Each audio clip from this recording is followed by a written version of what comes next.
தமிழ்நாட்டின் மிகப்பெரிய பாலம் கட்டி முடிக்கப்பட்டுள்ளது. நம்ம தமிழ்நாட்டில் கோயம்புத்தூர் இரண்டாவது பெரிய நகரம் தமிழ்நாட்டில்.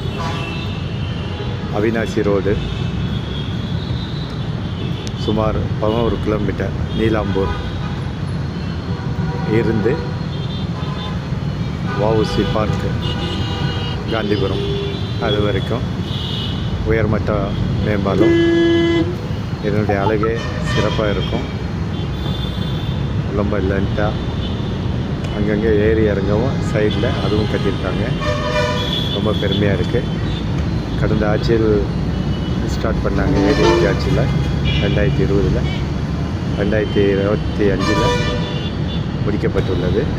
ரொம்ப சந்தோஷமாக இருக்கிறது. இதனால் பெரும் வாகனங்கள் தடுக்கப்படும் நெருக்கடியை.